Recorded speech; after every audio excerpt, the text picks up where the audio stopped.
કે ટિકિટ નહીં મળ્યું ત્યારે એનો અફસોસ એ નથી થતો કે નથી, આપણને એમ થાય છે કે આવી ગોલ્ડન પળોમાં આપણે આ વસ્તુ મિસ કરશું. ધારો કે ઘણી બધી શરૂઆત અમે કરી દીધી, તો હવે એવું થાય ને કે જ્યારે પૂરી થશે ત્યારે આપણે નહીં હોઈશું, આવું હોય. બાકી નારાજગી હોય કે એવું ના હોય, કારણ કે સુરત એવું છે કે Surat is the fastest growing city of the world, અને એના દરેક પ્રગતિમાં આપણે સાક્ષી બન્યા હોય. દર્શનાબેન એક એવા નેતા છે કે જેમને જૂના બધા જ નેતાઓ, ભારતીય જનતા પાર્ટીના કેશુબાપા હોય, શંકરસિંહ વાઘેલા હોય, અથવા તો નરેન્દ્ર મોદી સાહેબ હોય, એમની સાથે કામ કરવું, આનંદીબેન સાથે પણ તમે કામ કરેલું છે. ત્યાં ત્રણનું ટ્યુનિંગ પહેલા કેવું હતું? હું હતી ત્યાં, ફોટોગ્રાફી કરતી હતી, અને તે ટાઈમે જે એક પ્રસંગ હતો કે જે આજની તારીખે મને યાદ છે, આ બધી વ્યવસ્થા માટે જે ત્રણે ત્રણ તમે નામ બોલ્યા અને જોડે કામ કરતા હતા. કેશુભાઈ મુખ્યમંત્રી હતા, શંકરસિંહ વાઘેલા અને નરેન્દ્રભાઈ, આનંદીબેન, આ બધા સાથે ટ્રેનિંગ થઈને અમે થયેલા. અને એમણે એમની વાતની શરૂઆત કરી, મેં છોટા સા 16 साल का जवान लड़का था और मैं ग्वालियर की गलियों में मेरी महारानी को हाथी के अंबाड़ी के ऊपर बैठकर आते हुए देख रहा था. वो पल्लू और आज 75 साल की राजमाता का पल्लू, वो आज तक जो हमारी फोटोग्राफर बहन को दिक्कत होती है, वो आज है, वो भारतीय जनता पार्टी का संस्कार है. जो આજે પણ આ વાત કરતા તમારા રૂવાટા ઊભા થઈ જાય છે, આમ કેમેરા હલી જવા જાય કે વાજપેયી જે આપણા માટે બોલ્યા. જે હમણાં છેલ્લા 10 વર્ષમાં જે માહોલ ઊભો કર્યો છે ને કોંગ્રેસ, એ બહુ ખરાબ છે. થૂકીને ચાલ્યા જવું, જે ખરાબ બિહેવિયર કરવું, આવું પહેલા નહોતું, આટલું બધું નહોતું. એટલે હવે તો ગરિમા વિરુદ્ધનું વર્તન, રાહુલની જે આંખ મીચોલી, જે સંસ્કાર વગરનું વર્તન, તમે માનશો નહીં કે ફક્ત ને ફક્ત ગુજરાત એવું હતું કે જેણે પોતે બધાએ અમે ભેગા થઈને ગુજરાતી સાડીમાં ગરબો કરેલો, જેની અંદર એ લોકો બધા જોડાતા ગયા. ત્યારે જ એ લોકો બોલ્યા કે જો લીડરશિપ શીખવી હોય તો આ લોકોની શીખો. 2014 પછી જ્યારથી નરેન્દ્રભાઈ આવે ને ત્યારથી પણ એક માહોલ રહ્યો. પાર્લામેન્ટની અંદર ખમણ મળતા થયા, નાયલોન ખમણ, અને ઇન્ટ્રોડ્યુસ થયેલા. તો ઘણી બધી વખત પછી અમે લોકો પાછલી બેન્ચ પર બધા ભેગા થઈ થઈને અમે અલગ અલગ પાર્ટી વાળા પણ અમે ભેગા થઈને પોટલોક જેવું કરતા. તો ઈદડા લેવા માટે પણ છે ને વિરોધ પક્ષમાં, અને ખાસ કરીને પશ્ચિમ બંગાળના લોકો આવે ને કે ઓ ઇઝ જસ્ટ લાઈક ઈડલી, એમ કરીને લોકો ઈદડું ઉપાડે ને તો બીજી મિનિટે અંદર પાર્લામેન્ટમાં જઈને એકબીજાના ગળા પકડતા હોય. નરેન્દ્રભાઈ ખાલી મહામંત્રી તરીકે પોતાની ફરજ નિભાવતા હતા. તમે જે રીતે કીધું એ કે તમે બધા સાથે બેસીને પ્લાનિંગ કરતા હતા, તો એ નરેન્દ્રભાઈ કેવા હતા? એ નરેન્દ્રભાઈ ખૂબ ઝીણવટવાળા હતા, ખૂબ સરસ આયોજન કરતા. એ બેસીને જે અંદર ઓફ ધ સ્ક્રીન કે કોઈ પણ કાર્યક્રમ કરતા પહેલા એને કેવી રીતે થાય, દરેક લોકોનો વ્યક્તિગત પરિચય, એ સંસ્થા, એ વિસ્તાર, આ બધાને માટેનું એક માહોલ જે હોય તેમાં જે લખાણ કરીને કરવું, એ ખૂબ સરસ હોય. તમે કોઈ વિષય લઈને એમની પાસે જાઓ છો તો એ વિષયની સાથે સાથે એમની પાસે એમનું પૂરું નોલેજ, એનું જ્ઞાન હોય. નરેન્દ્ર મોદી સાહેબનો સ્વભાવ કેવો? સાચું બોલવા વાળા. ધારો કે એમને કોઈ વસ્તુ નહીં ગમી હોય તો એ તમને મોડે કહેશે, તો એનો ફાયદો એવો થાય કે તમે એનાથી સુધરવાની તક મળે. મારો તમને સિમ્પલ સવાલ, હા, કે તમારો 12 રૂપિયાનો એક્સિડન્ટ વીમો નીકળ્યો છે? નથી નીકો. હા, તો મારા 2014 થી 24 બધા વર્ષો પાણીમાં. તો આ સરકારની કમનસીબી છે કે અમે અમારી યોજના લોકો સુધી નથી પહોંચાડી શક્યા. અંગત રીતે જે મહિલાઓ રાજનીતિમાં આવે છે, તેના પતિ જે છેડોની જેમ જોડે હોય, કે જે સરપંચ પતિ તરીકે ઓળખાય છે, ને એ બધી સિસ્ટમ તો નરેન્દ્રભાઈને ગમતી જ નથી. યુવાન છું, સ્વાભાવિક રીતે એક સવાલ થાય કે અમે ક્યાંક ને ક્યાંક પ્રેમમાં હોય. દર્શનાબેનના પણ પ્રેમ લગ્ન થયા હતા, તો એ સમયનો પ્રેમ કેવો હતો ને અત્યારે છોકરાઓને કઈ રીતનો પ્રેમ કરવો જોઈએ? લવ મેરેજમાં અમે માતા પિતાને તો કન્વિન્સ કરતા જ. એટલો સમયગાળો, એટલું ધીરજ તો જોયું જ. આજકાલના લોકો થોડાક વધારે ફાસ્ટ, કેરિયર ઓરિએન્ટેડ, સામેવાળી છોકરી પણ એવી જ જોઈએ, અને કદાચ જલ્દી મળે ને જલ્દી છૂટા પડી જાય એવું પણ થાય. અમે લોકો જે નિભાવીએ કે કોમ્પ્રોમાઇઝ કરીએ એવું ઓછું છે એવું દેખાય મને. દેશમાં મહિલાઓનું સ્તર સતત ને સતત વધી રહ્યું છે. હર એક ક્ષેત્રની અંદર મહિલાઓ આગળ વધી રહી છે. હવે તો રાજનીતિની અંદર પણ મહિલાઓને 33% જેટલું અનામત મળવાનું છે. પણ આ સ્તર સતત ને સતત આવું નહોતું. આના માટે ઘણી બધી મહિલાઓએ પોતાનો સિંહ ફાળો આપ્યો છે. આજે આપણે એક એવા જ મહિલાને મળવાના છીએ કે જેમણે ભારતીય જનતા પાર્ટીની અંદર રહી આ દેશ માટે અને આ દેશના લોકો માટે ઘણું બધું કર્યું છે. 3 વખત સાંસદ, ત્યારબાદ રાજ્ય રેલવે મંત્રી અને ટેક્સટાઇલની જવાબદારી સંભાળી છે, અને એક મહિલા તરીકે પોતાનું પ્રભુત્વ આ દેશને બતાવ્યું છે. આપણે આજે વાત કરવાના છીએ દર્શનાબેન જરદોશી સાથે. તો દર્શનાબેન, તમારું સ્વાગત છે. લ્યો સાંભળો વાત પર. નમસ્તે, લો સાંભળો વાતને. આમ તો તમે મને જે ઇન્ટ્રોડક્શન આપી ને ત્યારે જ મને એવું થતું હતું કે મહિલાઓનું આ સ્તર લાવવા માટે જો ખરેખર કોઈ સિંહ ફાળો આપ્યો હોય તો એ ભારતીય જનતા પાર્ટી અને નરેન્દ્રભાઈના વિઝનને છે. કારણ કે 33%નું જે અમને લોકોને માન્યતા મળી, તે ઘટનાની હું સાક્ષી બની લોકસભાની અંદર. જે દિવસ છે, હજુ આજે પણ મને યાદ છે કે લોકોને 33% જ્યારે વિધાનસભા અને લોકસભા માટે જે મંજૂર થયા તે વખતે કે ભાઈ હવે અમે નીતિ નીતિ વિષયક નિર્ણયમાં અમારી પણ ભાગીદારી રહેવાની, પણ એના માટેનું સ્તર જો સુધાર્યું હોય તો એ ગુજરાતની અંદર રહીને જ્યારે મુખ્યમંત્રી તરીકે અને ખાસ કરીને ભારતીય જનતા પાર્ટીની અંદર જેને ઓર્ગેનાઇઝેશન કહેવાય, જેની અંદર બહેનોને 33% વગર માંગે મળી ગઈ હતી, કે જે વિવિધ હોદ્દાઓ હોય એની અંદર મહિલાઓને સ્થાન આપવા કરી દીધેલા, એ લોકોનો મહિલા મોરચો જે સૌથી સબળ પાસું કહેવાય, જે તમારો પરિચય આપ્યો ને એની અંદર ફક્ત મારી ચૂંટાયેલી પ્રવૃત્તિનો જ આપ્યો. આની સાથે સાથે મારું સંગઠન જે કહેવાય કે સંગઠનની અંદર મહિલાઓને જાગૃત કરવા માટે, સશક્ત કરવા માટે જે કામ કરવાનું હોય, તો એ મહિલા મોરચાની અંદર ગુજરાતની અંદર હું સતત 3 ટર્મ સુધી જનરલ સેક્રેટરી રહી અને 2 ટર્મ રહી નેશનલની અંદર મહિલા મોરચાના. એટલે સંગઠનની સર્વોચ્ચ જવાબદારી અને ચૂંટાયેલી પાકની સર્વોચ્ચ જવાબદારી બંને મેં પેરેલલ નિભાવી, અને એની અંદર મહિલાઓને કામ કરવા માટેનું જે એક સરસ મજાનું માહોલ છે ને એ આપણે ત્યાં ઓટોમેટિક થતું જાય છે.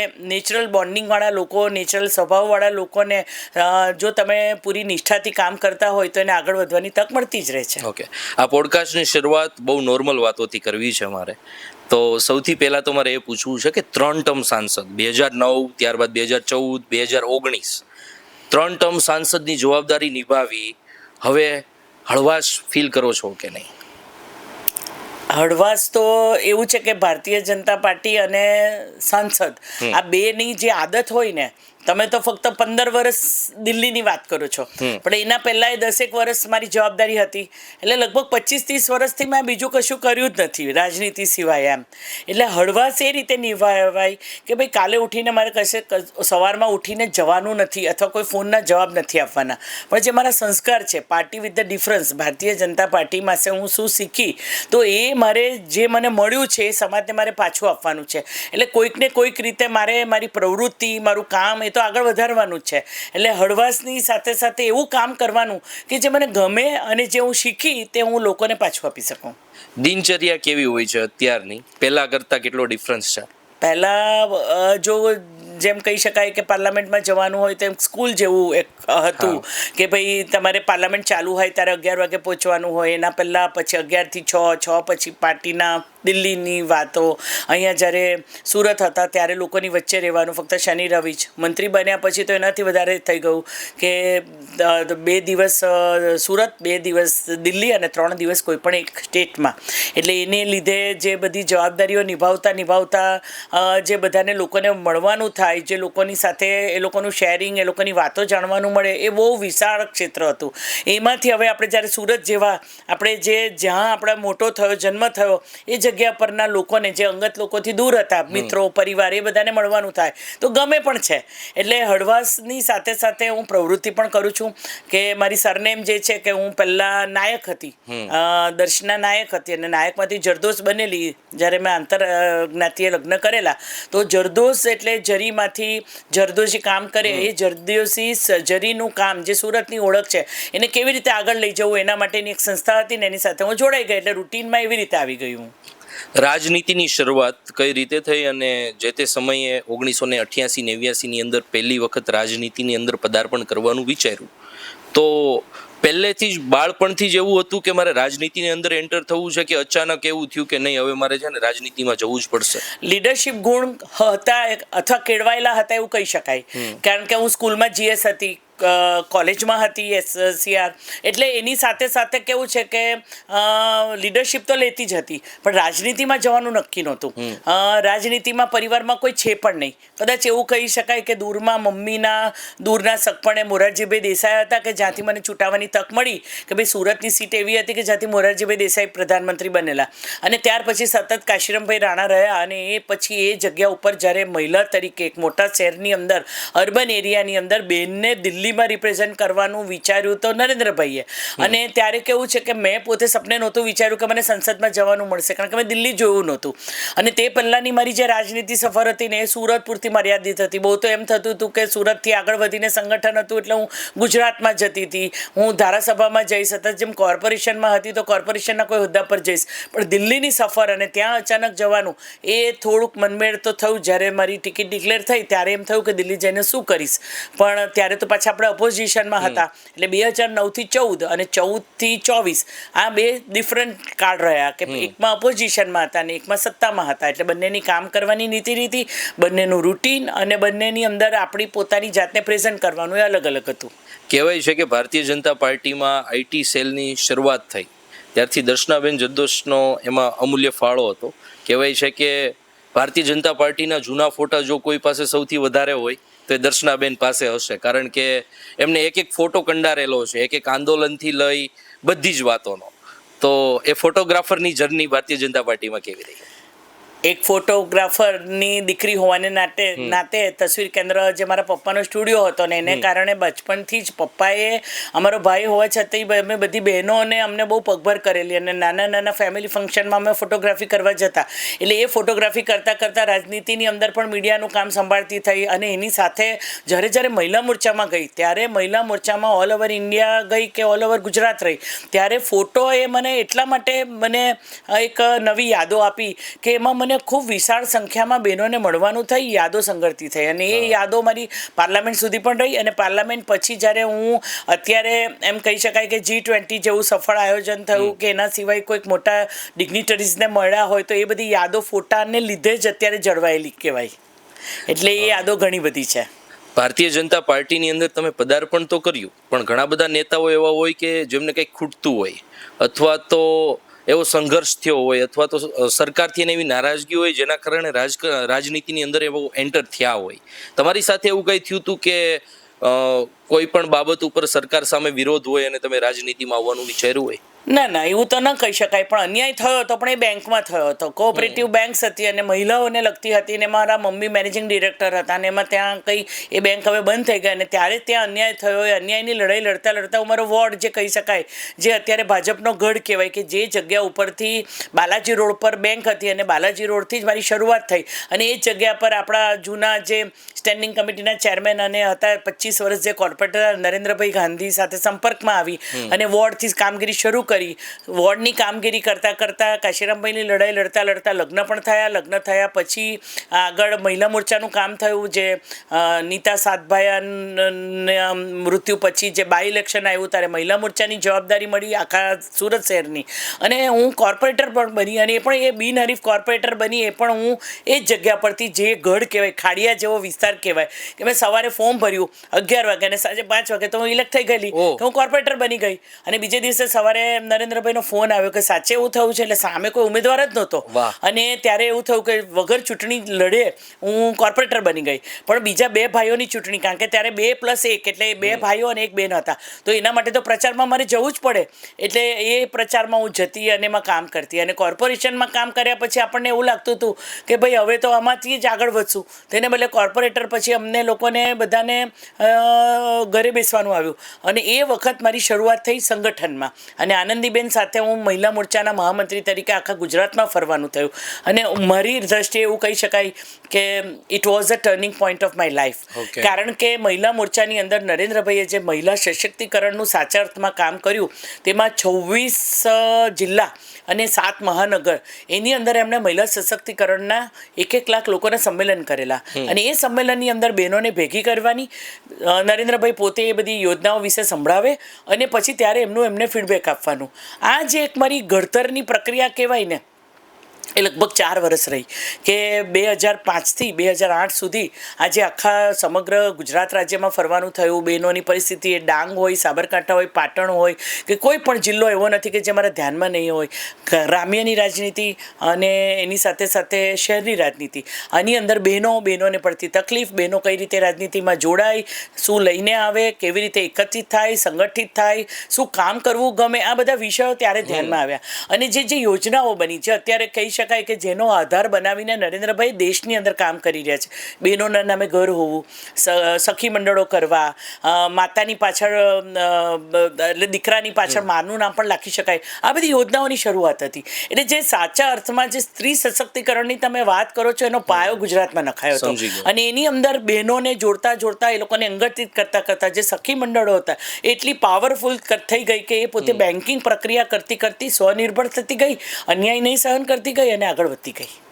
1980માં ભારતીય જનતા પાર્ટીની સ્થાપના થઈ 1988-89માં દર્શનાબેન જરદોશ ભારતીય જનતા પાર્ટીમાં એન્ટર થયા. હજી તો થાળી રંધાતી હતી, 56 ભોગ બનતા હતા, હજી કોઈ સત્તાના તો દૂર દૂર સુધી એંધાણી નહોતા. તો ક્યારે એવું નહોતું થયું કે આ વિરોધ પક્ષમાં જવું એની કરતાં સીધા સત્તામાં જઈને બેસી જઈએ. ત્યાં એક એવા પણ નેતાની એ પાર્ટી હતી ઇન્દિરા ગાંધી કે જેમનાથી મહિલાઓ ઘણા બધા આકર્ષિત હતા. તો એક મહિલા તરીકે એવું ન થયું કે એ 56 ભોગ ભરેલી થાળીમાં જ સીધા જઈને બેસી જઈએ. સારો સવાલ છે કે એવું લોકોને તે વખતે પણ એવું લાગતું, એક એવી ઇમેજ ને એવું હતું. પણ અમારું જે ઘડતર થયું હતું ને, જે માહોલમાં અમે લોકો મોટા થયા હતા ને, તેમાં આવો વિચાર નહીં આવ્યો. કારણ કે રાજનીતિમાં આગળ વધવાની મહત્વાકાંક્ષા કરતા જે કામ કરતી હતી ને, એ ગમવાનું કામ હતું. કે ભાઈ પહેલા શહેરમાં કામ કરતા હતા, મહિલાઓ વચ્ચે કામ કરતા હતા, એને બધી યોજનાઓની કામ કરતા હતા. અને જ્યારે તમે વિરોધ પક્ષમાં હો ને, ત્યારે તમે ઓછા હો, સંગઠિત હો, એક પરિવારની જેમ રહેતા હો. હવે કેવું છે, પાર્ટી વટવૃક્ષ થઈ ગઈ. ત્યારે પેલું નાનો છોડ હતું ને, એટલે બધા નામથી ઓળખે. ધારો કે શિક્ષણ સમિતિમાં સભ્ય હોય તો 12 જણ અમે લોકો પરિવારની જેમ રહીએ. કોર્પોરેશનમાં ગયા હોય તો પણ એવું થાય કે ભાઈ આ લોકો પોતે પોતાના ઘર પરિવાર આતે આખું રાજનીતિની અંદરનો માહોલ અલગ હતો. પછી જેમ જેમ પાર્ટી મોટી થતી ગઈ તે રીતે પછી આગળ વધતા ગયા. આમ જોવા જાય તો પાર્લામેન્ટની અંદર ગયા તો પણ મને ખબર છે કે 2009થી 2024ની વચ્ચે કદાચ હું જેવી એક સાંસદ હતી કે હું 2009થી 24 સુધી 15 વર્ષ સતત રહી. 2009થી શરૂ થયેલા લોકો 2014માં મારાથી છૂટા પડી ગયા. અમુક લોકો 2014 પછી 2019માં છૂટા પડ્યા અને 2024માં અમે ઘણા બધા સાથે છૂટા પડી ગયા. પણ અમે હજુ પણ સંગઠિત હોય છે, કારણ કે ત્યાં લીડરશિપનો ગુણ હોય કે આપણે બધાને ભેગા થઈને વાતો કરવાની હોય. એમાં બહેનો હોય, ભાઈઓ હોય, કે ગુજરાતનો માહોલ હતો. એક પ્રસંગ મને યાદ આવે છે, એટલા માટે શેર કરું છું કે સુમિત્રા મહાજને 8મી માર્ચે એવું નક્કી કર્યું કે તમે મહિલા દિવસની ઉજવણી કરવાની છે તો દરેક સ્ટેટના લોકો એના ઘરે જાય અને પોતે કંઈ ને કંઈ પરફોર્મ કરે. તમે માનશો નહીં કે ફક્ત ને ફક્ત ગુજરાત એવું હતું કે જેણે પોતે બધાએ અમે ભેગા થઈને ગુજરાતી સાડીમાં ગરબો કરેલો. અને ગરબો કરીને અમે મ્યુઝિક લઈને અમે લઈ ગયેલા કે જેની અંદર એ લોકો બધા જોડાતા ગયા. જ્યારે યુપી વાળા કોઈ કવિત્રી હતી, કોઈ શાયરી, કે મહારાષ્ટ્ર વાળા છે તે લોકો પણ એવું કરે. ત્યારે જ એ લોકો બોલ્યા કે જુઓ, લીડરશિપ શીખવી હોય તો આ લોકોની શીખો. એટલે સુમિત્રા મહાજનથી માંડીને અમે બધાને ગરબામાં જોડ્યા. પછી અમે બધા ગરબા રમતા હતા. હું બધા ક્લિપિંગ તમને શેર કરીશ, કારણ કે એ બધી મારી સરસ યાદો છે. એટલે તે વખતે પણ એવું હતું કે ગુજરાત નેતૃત્વ પૂરું પાડતું જ. એટલે અમે 5 બહેનો કેવું આમ સંગઠિત થઈને કે ભાઈ ગુજરાત એટલે પાટણના પટોળા પહેરવા, ગરબા ગાવા, આપણી સંસ્કૃતિને જાગૃત કરવી, એ બધો માહોલ રહ્યો. 2014 પછી જ્યારથી નરેન્દ્રભાઈ આવે ને ત્યારથી પણ એક માહોલ રહ્યો. પાર્લામેન્ટની અંદર ખમણ મળતા થયા, નાયલોન ખમણ, અને ઇન્ટ્રોડ્યુસ થયેલા. એટલે અમને લોકોને જોઈને ખમણ ઢોકળા, હું ને જયશ્રીબેન જતા હોય એટલે લોકો ઘણી બધી વાર કહેતા.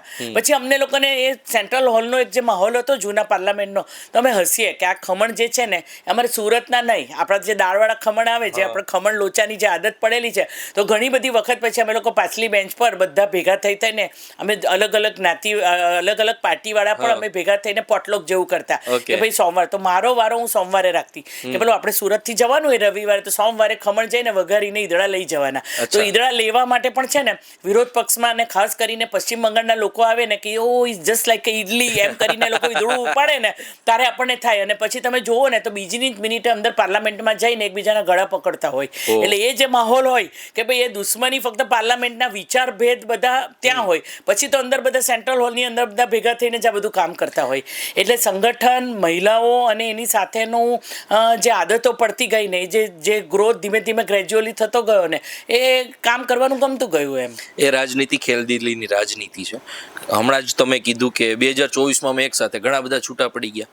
તો મીડિયાની અંદરથી લઈ ઘણા બધા લોકોનું એવું કહેવું છે કે દર્શનાબેન નારાજ છે ભારતીય જનતા પાર્ટીથી. તેવું કંઈ છે? તમને મને જોઈને અત્યારે કશું લાગી લાગતું નથી મને, હું તમને રહ્યું પૂછું છે? છું. એટલે મીડિયામાં વાંચી એટલે નારાજગી હોવાનું અથવા એ સવાલ આપો કે પૂછો એ અસ્થાને છે. તમારા માટે પાર્ટીએ જેને વિચાર્યું, અમે એવું માનીએ છીએ કે જવાબદારીનો પ્રકાર બદલાય. જ્યારે હું કોર્પોરેટર હતી અને કોર્પોરેટરમાંથી આખા ઓલ ઓવર ગુજરાતની અંદર એવું નક્કી કરેલું કે નો રિપીટેશન, કોઈને નથી બનાવવાનો. ત્યારે કોઈ મને આ પ્રશ્ન પૂછેલો? સાચી વાત છે. તમે નથી પૂછ્યો પણ નરેન્દ્રભાઈએ પૂછેલો. કારણ કે નરેન્દ્રભાઈ મને એવો સવાલ પૂછેલો કે 2000થી 2005 હું કોર્પોરેટર રહી, પછી મેં બહુ સરસ કામ કરેલું. એટલે મેં એવું વિચારેલું કે હવે તો 2005 પછી હું તો મેયર બનીશ કે ડેપ્યુટી મેયર બનીશ. ત્યારે અમને ટિકિટ નહીં મળેલી ને અમે ઘરે બેસી ગયેલા. ત્યારે એમણે મને આ સવાલ પૂછેલો કે તું મારાથી નારાજ નથી? ત્યારે મેં કીધેલું કે હું સંગઠનમાં કામ કરું છું. એટલે કામની જવાબદારી ભારતીય જનતા પાર્ટીની અંદર બદલાતી હોય છે. મેં ઘણા બધા ફિલ્ડમાં કામ કર્યું. ધારો કે હું 2009માં ચૂંટણી લડીને હું સંસદમાં ગઈ તો હું વિરોધ પક્ષમાં હતી, પણ વિરોધ પક્ષમાં ગઈ પણ આખા દેશમાં માહોલમાં વિરોધ પક્ષમાં હતા. તો ત્યારે હું જનરલ સેક્રેટરી બની. તો જનરલ સેક્રેટરી જ્યારે સ્મૃતિબેન સાથે બની, હું સરોજ સાથે બની, 4 વર્ષ મેં જ્યારે ઓલ ઓવર ઇન્ડિયાના મહિલા મોરચા સાથે કામ કર્યું. તો સંગઠનની આદત પણ ગુજરાતમાંથી જે હતી કે જેમ આપણને અહીંયા આગળ બધાએ શીખવેલું કે નરેન્દ્રભાઈ સાથે કે આનંદીબેન સાથે ટ્રેનિંગ લીધેલી, એ જ વસ્તુ મારે નેશનલ લેવલે કરવાની હતી. તો નેશનલ લેવલે પણ કેવું થાય, ABCDથી શરૂઆત થાય. તો આજની તારીખે પણ જનરલ સેક્રેટરી જે હાર્ડ વર્ક કરતા હોય, પ્રમુખ કરતા પણ, તો ભાઈ અહીંયા હતા ને તો આપણે શરૂઆત કેવી રીતે થાય કે ભાઈ હાજરી પુરાતી હોય તો ડાંગથી શરૂઆત કરે કે ભાઈ ડાંગ, નવસારી, સુરત, ભરૂચ, એમ વધતા હું કોઈ વાર ઊંધી પણ ચાલુ, સુરેન્દ્રનગરથી પણ શરૂ કરું. સુરેન્દ્રનગર, અમરોલી, ભાવનગર કે બધી પ્રેઝન્ટ છે કે નહીં. એવું સ્ટેટ લેવલે જ્યારે નેશનલ લેવલે જાઓ ત્યારે આંદામાન નિકોબારથી થાય. આંદામાન નિકોબાર, આંધ્રપ્રદેશ, બિહાર, તો આ બધી જગ્યાઓ પર મહિલા મોરચો હતો જ નહીં. અને જે જગ્યા પર હતો તે જગ્યા પર ખૂબ બધો હતો અને કોઈ જગ્યા પર કશું નહોતું. તો એ બધી જગ્યા ઉપર ભારતીય જનતા પાર્ટીનો વ્યાપ વધારવો, બહેનોની પરિસ્થિતિ અથવા બહેનો, ચૂંટાયેલી બહેનો, અને ખાસ કરીને ચૂંટાયા પછીના સંઘર્ષ અને ચૂંટાતા પહેલાં ચૂંટણી લડવાના સંઘર્ષ એ બધાના સેમ જેવા જ હોય છે. એટલે party with the difference Bharatiya Janata પાર્ટીને એવી રીતે કહી શકાય કે જેનું મુખ્ય બેઝ જે નરેન્દ્રભાઈ બનાવેલો કે ટિકિટ આપવા માટે નહીં, જીતવા માટે આપેલી. ને તેનો મૂળ કેવો હતો કે 2009માં જ્યારે અમને 3 બહેનોને ટિકિટ મળી તો જેની સાથે વિધાનસભા બીજેપી વિન હતી ત્યાં બહેનોને ટિકિટ મળેલી. અમે કોઈ ડાયનેસ્ટી એટલે વંશ પરંપરાગત અમે વારસો લઈને નહોતા આવ્યા. અમે 3 બહેનો, કચ્છ, મહેસાણા અને સુરત, 3 બહેનોનો કોઈ રાજકીય ભૂતકાળ નહોતો, કોઈ પરિવારના સભ્ય ભૂતકાળમાં નહોતા, પણ સાથે ધારાસભ્ય એ બીજેપીના હતા. એને કારણે અમે જીત્યા, એને કારણે અમે આગળ વધ્યા. પછી 2009 પછી જ્યારે 14માં ચૂંટણી આવી તો 2009થી 14ની અંદર એમણે એ સીટ 3થી વધારીને ગ્રેજ્યુઅલી 4 કરી. એમની પોતાની વડોદરાની સીટ જે છોડી તે પણ બેન માટે છોડી, એટલે અમે 5 થઈ.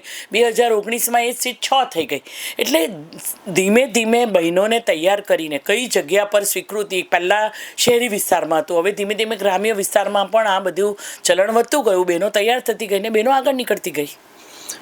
દર્શનાબેન એક એવા નેતા છે કે જેમને જૂના બધા જ નેતાઓ, ભારતીય જનતા પાર્ટીના કેશુબાપા હોય, શંકરસિંહ વાઘેલા હોય અથવા તો નરેન્દ્ર મોદી સાહેબ હોય, આ 3નું ટ્યુનિંગ અને એમની સાથે કામ કરવું, આનંદીબેન સાથે પણ તમે કામ કરેલું છે. સૌથી પહેલાં તો મારે એ જાણવું છે કે આ 3નું ટ્યુનિંગ પહેલાં કેવું હતું જ્યારે ભારતીય જનતા પાર્ટી પાપા પગલી કરતી હતી અને અહીંયા સુધી પહોંચી ત્યારે?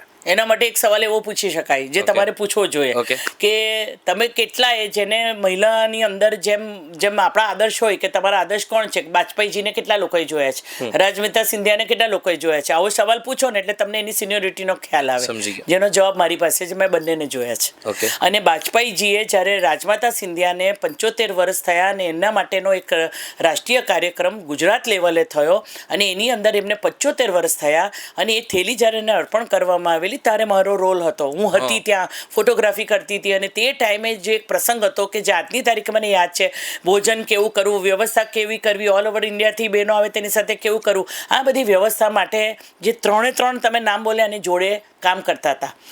કેશુભાઈ મુખ્યમંત્રી હતા, શંકરસિંહ વાઘેલા અને નરેન્દ્રભાઈ, આનંદીબેન, આ બધા સાથે ટ્રેનિંગ થઈને અમે થયેલા અને એ લોકો તો બધા પાછલી ખૂણાની આગલી હરોળમાં બેઠા હોય, ફ્રન્ટ રોમાં નહીં.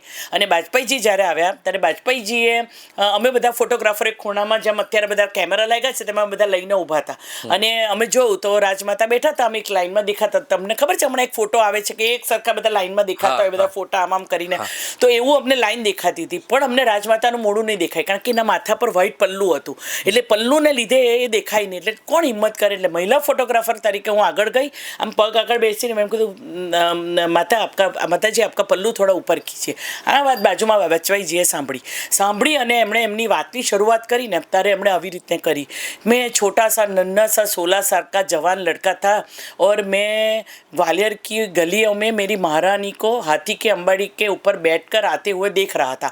એટલે રાજમાતા તરીકે જે પરણીને આવ્યા ત્યારે છોટી ગલીમાં જોત रोता था वो पल्लू और आज 75 साल की राजमाता का पल्लू, वो आज तक जो हमारी फोटोग्राफर बहन को दिक्कत होती है वो आज है, वो भारतीय जनता पार्टी का संस्कार है. જો આજે પણ આ વાત કરતા મારા રૂવાટા ઊભા થઈ જાય છે.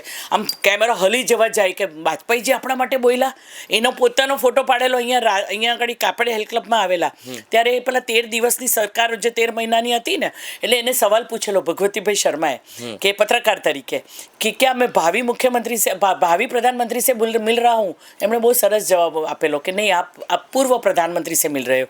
અને તે ટાઈમે ખાવાના શોખીન અને મેં એક ફોટોગ્રાફર તરીકે એમનો ફોટો પાડેલો કે આપ जब आपकी फोटो तो आपकी आंखें बहुत छोटी हो जाती है. तो हमने ફોટો આંખ મોટી કરીને એમને આખો મને સ્માઇલિંગ ફેસવાળો ફોટો પાડેલો. કોઈ પણ ફોટોગ્રાફરની જિંદગીમાં આઈ કેચિંગ હસતો ફોટો આવી મોટી હસ્તીનો જાતે પાડવો એ બહુ મોટી ઘટના. Proud moment. અને એ પ્રાઉડ મોમેન્ટ મારી પાસે હતી ને એના પર મેં પછી સહી લીધેલી વાજપેયીજીની, અડવાણીજીની સહી લીધેલી. તો લાલ અડવાણી એમણે ગુજરાતીમાં લખેલું. અને એ જ પ્રસંગ જ્યારે 2003ની અંદર જુલાઈમાં મુખ્યમંત્રી બન્યા પછી નરેન્દ્રભાઈ થયું. નરેન્દ્રભાઈનો આખો પ્રતિભાવ અલગ હતો, કારણ કે એણે મને નાનપણથી ગ્રોથ થતા જોયેલી. એટલે એમણે મને એક સવાલ પૂછ્યો કે આ બધું એમ જ મફતમાં જ કરે છે કે બધું આમાં કંઈ રેવન્યુ તમને કંઈ મળે છે? એટલે એમ કે આ બધા ભાઈઓ જે રાજનીતિમાં આવે ને કંઈ પોતાનો ધંધો છોડીને નથી આવતા, એટલે આપણે બધું જોવાનું. પણ તે વખતે મારા પપ્પા ફોટોગ્રાફર હોવાને કારણે એમણે જે પ્રધાનમંત્રી કે મુખ્યમંત્રીના ફોટા પાડ્યા હોય અને એ ફોટા પડી જાય, એ ફોટા પડીને એ જ દિવસે એની પ્રિન્ટ નીકળી જાય ને એના પર સહી લેવી, એ ટેકનોલોજી બહુ આગળ હતી 2003માં જે કંપનીમાં અમારો ગ્રોથ હતો તે. એ એમણે તરત જ એ વસ્તુની નોંધ લીધી કે આ વસ્તુ કેવી રીતે બને છે, કેવી રીતે થઈ શકે છે. બાકી તો પહેલાં રીલ બને અને પછી ફોટા ધોવા જાય ને બધું આવે. એટલે ટેકનોલોજી સાથે નરેન્દ્રભાઈ પહેલેથી જોડાયેલા, બહેનો સાથે એમની નજર, એમની કામ કરવાની પદ્ધતિ અને એ લોકો કેવી રીતે પોતાની જાતને આગળ લઈ જાય એનું માર્ગદર્શન હંમેશા મળતું રહેતું. 2002માં નરેન્દ્રભાઈ મુખ્યમંત્રી બન્યા. 2014 સુધી મુખ્યમંત્રી પદે અને ત્યારબાદ વડાપ્રધાન તરીકે એમણે પોતાની સેવા આપી. મારે એ નેતૃત્વની તો અમને બધાને ખબર જ છે કે એ નેતૃત્વ કેવું હતું. મારે એ નેતૃત્વ જાણવું છે જ્યારે નરેન્દ્રભાઈ કાંઈ નહોતા. નરેન્દ્રભાઈ ખાલી મહામંત્રી તરીકે પોતાની ફરજ નિભાવતા હતા. તમે જે રીતે કીધું એ કે તમે બધા સાથે બેસીને પ્લાનિંગ કરતા હતા, તો એ નરેન્દ્રભાઈ કેવા હતા? એ નરેન્દ્રભાઈ ખૂબ ઝીણવટવાળા હતા. ખૂબ સરસ આયોજન કરતા. એ બેસીને જે અંદર ઓન જેને કહેવાય ને ઓફ ધ સ્ક્રીન કે કોઈ પણ કાર્યક્રમ કરતાં પહેલાં એને કેવી રીતે થાય, દરેક લોકોનો વ્યક્તિગત પરિચય, એ સંસ્થા, એ વિસ્તાર, આ બધાને માટેનું એક માહોલ જે હોય તેમાં જે લખાણ કરીને કરવું એ ખૂબ સરસ હોય. અને એ અનુભવ સંગઠન પહેલાંનો જે તમે પૂછો છો એની સાથે હું એક પેરેલલ વાત જોડી દઉં કે એ જ અનુભવ મંત્રી બન્યા પછી પ્રધાનમંત્રી તરીકે પણ મને રહ્યો. જે એમની આદત હતી કે તમે કોઈ વિષય લઈને એમની પાસે જાઓ છો તો એ વિષયની સાથે સાથે એમની પાસે એમનું પૂરું નોલેજ, એનું જ્ઞાન હોય છે. એટલે ધારો કે તમે કોઈક રજૂઆત કરી તો તે જ ટાઈમે એમનો બીજો સવાલ એવો હોય કે દુનિયામાં શું ચાલી રહ્યું છે, આપણે ક્યાં છે, આપણે શું કરવાનું છે. આ જે પ્લાનિંગ છે ને અને પરફેક્શનમાં તો હું એમ કહી શકું કે કદાચ મેં મારી જિંદગીમાં 10:30નો ટકોરો જેવો થાય, પાર્લામેન્ટ ચાલતું હોય ને અમારે છે ને આમ પેલા સ્કૂલમાં પેલું બેલ વાગે ને એવા અમને લોકો ગભરાઈએ કે સાહેબ તો આવી જ ગયા હશે. 10:30ને ટકોરે એમનો આખો રસાલો પાર્લામેન્ટની અંદર ઊભો જ હોય. અને 2014 પછીની વાત કરું અને 2014 પહેલાં અમે પ્રધાનમંત્રીને કોઈ દિવસ જોયા જ નથી. ક્યાં બેસે, કેવી રીતે જવાનું, કોઈક વાર બહુ મોટા નેતાઓ અમને લઈ જાય તેની પાછળ રૂમમાં એક જ વાર અમે ગયા હતા, ત્યાં સુધી અમને જોવા નહોતા મળ્યા. જ્યારે એના પછી 2014 પછી વિરોધ પક્ષ આટલો બધો વિરોધ કરે કે આ બધું કરે, બધું બોલે કે દેખાતા નથી ને છે નહીં, પણ એમની પોતાની ઓફિસમાં બંને સ્ક્રીન રાજ્યસભાની અને લોકસભાની જોડે ચાલતી હોય, કોણ શું બોલ્યું, કેવું થયું, તે બધું એમને ધ્યાન હોય.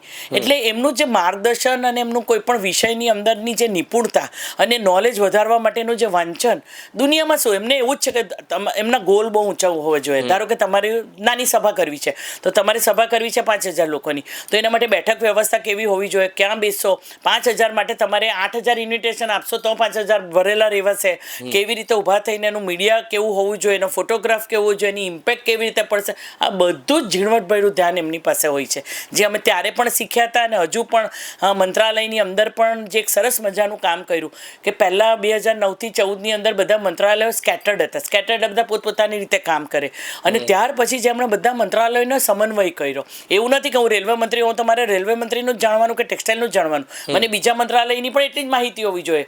એક ટીમ સ્પિરિટ જે કહેવાય ને કે આખી ટીમ જશે. જેમ તમે સરસ આ પોડકાસ્ટ કરી રહ્યા છો તો તમારી ટીમના દરેક લોકો પોતપોતાની રોલ સરસ રીતે નિભાવે છે તો જ એને સરસ તમે પોડકાસ્ટ કરી શકશો. તેવી રીતે રીતે જ્યારે તમારે બેસ્ટ પરફોર્મન્સ કરવું હોય તો બેસ્ટ ટીમ તમારી પાસે આવવું હોય, અને દરેકમાં દરેક આવડત હોય જરૂરી નથી. જે એના એક્સપર્ટ હોય ને એ જ એક્સપર્ટ એના પર આગળ વધે તો તમે સ્પેશિયલાઇઝેશન જેવું કહેવાય તે તમે કરી શકો. અમે જ્યારથી મોટા થયા ત્યારથી અમે વધારે એક્સપ્રેશન જોયા નથી મોદી સાહેબના. તો ક્યારેક હસતા જોઈએ તો ક્યારેક સિરિયસ જોઈએ. મારે તમને એ પૂછવું છે કે ઘણા માણસો તીખા હોય, ગુસ્સાવાળા હોય, નરેન્દ્ર મોદી સાહેબનો સ્વભાવ કેવો? સાચું બોલવા વાળા. ધારો કે એમને કોઈ વસ્તુ નહીં ગમી હોય તો એ તમને મોઢે કહેશે, તો એનો ફાયદો એવો થાય કે તમે એનાથી સુધરવાની તક મળે. જો એ મનમાં રાખીને એવો બદલો લે તો તમે સુધરો જ નહીં.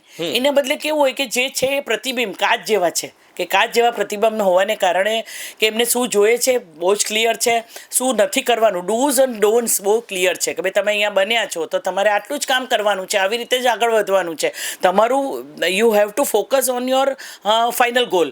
તો એના માટે તમારે શું એચીવ કરવા માટે કેવી રીતે પ્લાનિંગ કરવું છે. આજકાલ તમારા જેવા યુવાનોએ આ વસ્તુ ધ્યાનમાં રાખવું જોઈએ કે તમારો ગોલ ઊંચો હોવો જોઈએ, અને એ ગોલ સિદ્ધ કરવા માટેનું આયોજન તમારે અત્યારથી કરવું જ જોઈએ, જેવું એમણે કર્યું છે. જે મારી પાસે છેલ્લી યાદગીરી છે કે મંત્રાલય તરીકે એ મંત્રાલયની અંદર બેઠા પછી એમણે જે અમને બધા મંત્રીઓ સાથે વાત કરી અને જે કાઉન્સિલ્સ ઓફ મિનિસ્ટરની અંદર છેલ્લો એમણે જે અમને અનુભવ કરાવડાવ્યો કે તમે 2047ની અંદર ભારત કેવું હશે, તો ભારત સર્વોચ્ચ શિખરે પહોંચવા માટે 2047માં શું આયોજન થવા જોઈએ.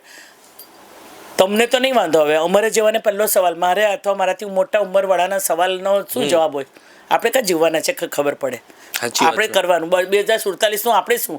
પણ એને કોઈ દિવસ આવું નથી વિચાર્યું, અને 2047ના એચિવમેન્ટ માટે એમણે 3 ગોલ નક્કી કર્યા છે કે 2027, 2024 જ્યારે ચૂંટણી આવવાની હતી ત્યારે અમને લોકોને જે મંત્રાલયની અંદર કે ભાઈ 2024 what is the challenges of the Bharat, what is the challenges of the world, અને એમાં આપણે ક્યાં આગળ છે, આપણે શું કરવું જોઈએ, કયા મંત્રાલયે શું કરવું હોય. હા, બધું જ એક સરસ આયોજન એમની પાસે છે, અને એને જ કારણે 2024ની અંદર તમારે આટલા પ્રોજેક્ટ છે આટલા સમયમાં પૂરા કરવા, 2029 સુધીમાં તમારે આટલું, 27 સુધીમાં આટલું કરવું, અને પછી એના પછીના માઇલસ્ટોન 2047ના. એમને મેં એવું નથી બોલતા કે 5 નંબરની ઇકોનોમી પછી બ્રિટનને હરાવ્યું એટલે આપણે 3 નંબરની ઇકોનોમી પર પહોંચશું. એ હવાના ગપગોળા નથી, એના માટેનું ચોક્કસ પ્લાનિંગ, આયોજન, એના મંત્રીઓ. અને બીજું કે જ્યારે એ પોતે મળતા હોય ને ત્યારે એમને એવું હોય કે ફીડબેક જોઈએ કે ભાઈ તમારે સાચું કહેવાનું કે ભાઈ આ તમને કર્યું, જરૂરી નથી કે ભાઈ આ નિયમ અમે લાવ્યા તો આ તમે ઇમ્પ્લિમેન્ટ કરી જ નાખો. એના ફીડબેક આપો કે ભાઈ આના પ્લસ આ છે, આના માઇનસ આ છે, તો એને સુધારા કરવાની તક મળે. એટલે એને કારણે કેવું છે કે ટેક્સટાઇલ મંત્રાલયમાં મને તો એવો અનુભવ થયો કે હું હતી ત્યારે લગભગ હેન્ડલૂમ, હેન્ડીક્રાફ્ટ, જૂટ, સિલ્ક, આ બધા જુદા જુદા મેનમેડ ફાઈબર, આપણું સુરતનું આ બધું જુદું જુદું હતું. આ બધાને ભેગા કરીને એમણે વર્લ્ડના બેસ્ટ કક્ષાનું, મને મિલાન એક્ઝિબિશનમાં પણ મોકલી હતી કારણ કે આપણે ટેકનોલોજીમાં પાછળ છે એટલે મશીનરી માટે હું ત્યાં ગઈ હતી. પણ ભારત પણ એના માટે પ્રસિદ્ધ બને એટલે ભારત ટેક્સનું આયોજન થયું, અને ગયા વર્ષથી મારી છેલ્લું ફંક્શન મંત્રી તરીકે ભારત ટેક્સનું હતું કે જેની અંદર A to Z ટેક્સટાઇલને લગતું એક્ઝિબિશન એક જ પ્લેટફોર્મમાં ભારત મંડપમાં હોય, જેનું હવે બીજું વર્ષ થવાનું છે. એટલે આ બધા આયોજનો અને આ બધું પ્લાનિંગ, એ જે તમે પહેલાં બોલ્યા ને કે ટિકિટ નહીં મળ્યું ત્યારે એનો અફસોસ એ નથી થતો કે નથી, આપણને એમ થાય છે કે આવી ગોલ્ડન પળોમાં આપણે આ વસ્તુ મિસ કરશું. ધારો કે ઘણી બધી શરૂઆતો મેં કરી દીધી, તો હવે એવું થાય ને કે જ્યારે પૂરી થશે ત્યારે આપણે નહીં હોઈશું, આવું હોય. બાકી નારાજગી હોય કે એવું ના હોય, કારણ કે સુરત એવું છે કે Surat is the fastest growing city of the world, અને એના દરેક પ્રગતિમાં આપણે સાક્ષી બન્યા હોય. ત્યારે જ્યારે પ્રગતિના સર્વોચ્ચ શિખરે હોઈએ ત્યારે જે પોલિટિકલ ગેપ આપણને મળે, કદાચ આપણા નામની તકતી નહીં મળે, પણ એની શરૂઆત થઈ ત્યારે આપણે સાક્ષી હતા એટલું તો ખબર પડે આપણને. ભારત વર્ષમાં નવું સાંસદ તરીકે આપણને જે મંડપ મેળો એના તમે સાક્ષી છો. આવનારા 100 વર્ષ 200 વર્ષ સુધી એ સાક્ષી ત્યાંને ત્યાં જ રહેવાની છે. એ અનુભવ કેવો હતો?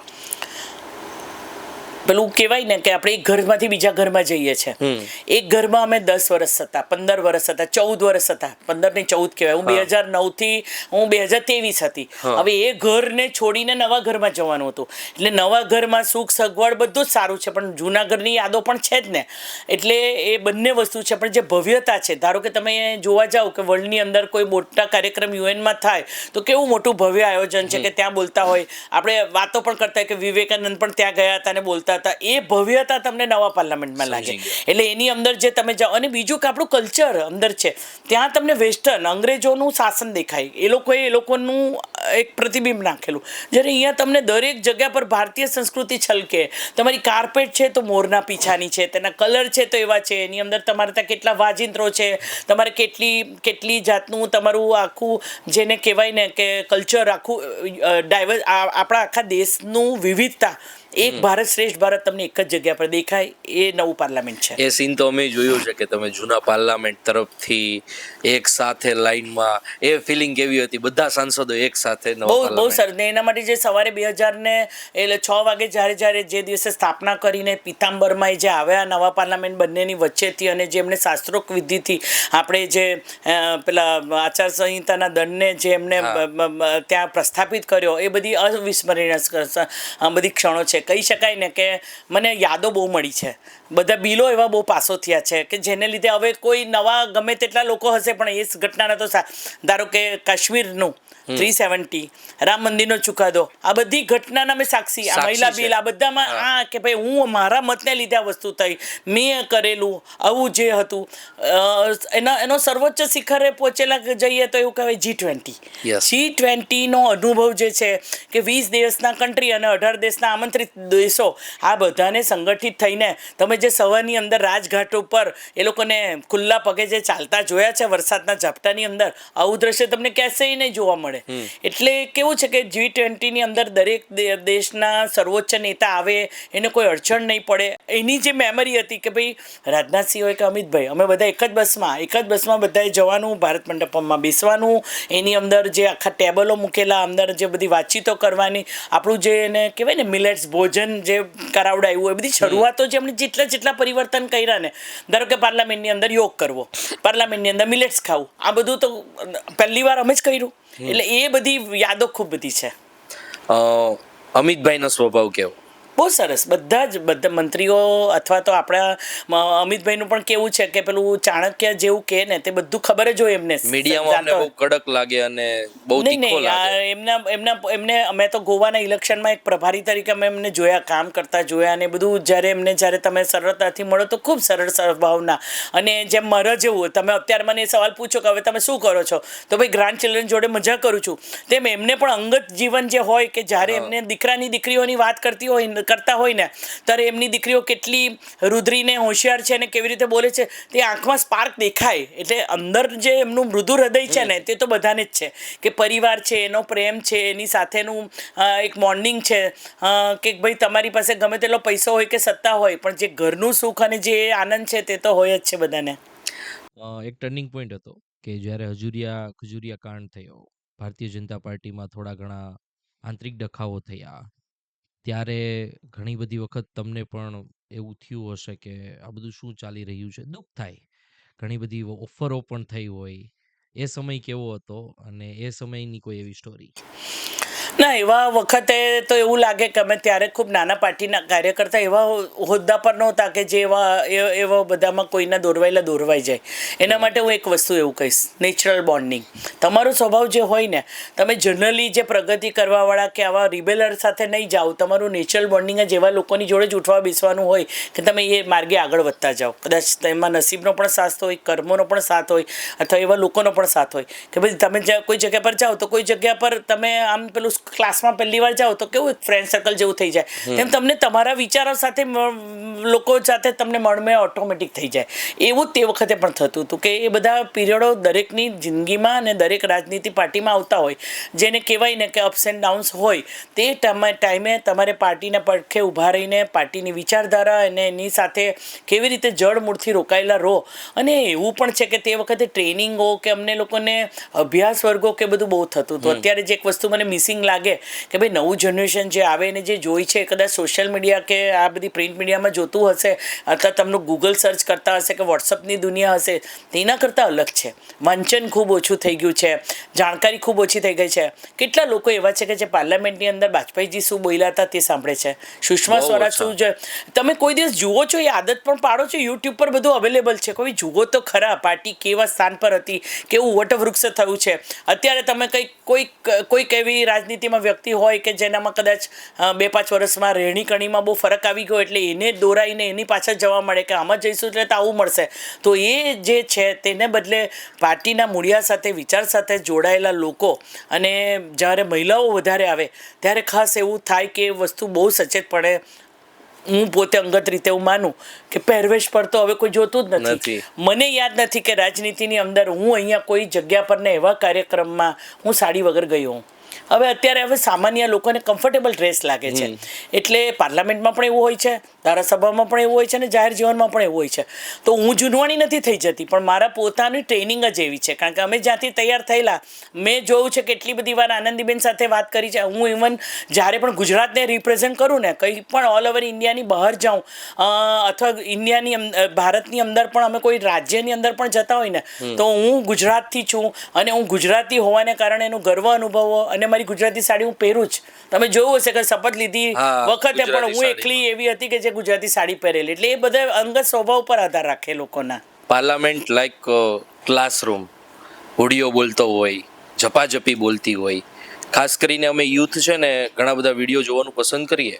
અટલ બિહારી વાજપેયીજીની કવિતાઓ સાંસદમાં બોલેલી આજે પણ અમે સાંભળીએ ઘણી બધી વખત. એમાં સૌથી વધારે લાલુ પ્રસાદ યાદવ, મમતા બેનર્જીના એમના જે કોમેડી સીન્સ છે બહુ વાયરલ થાય.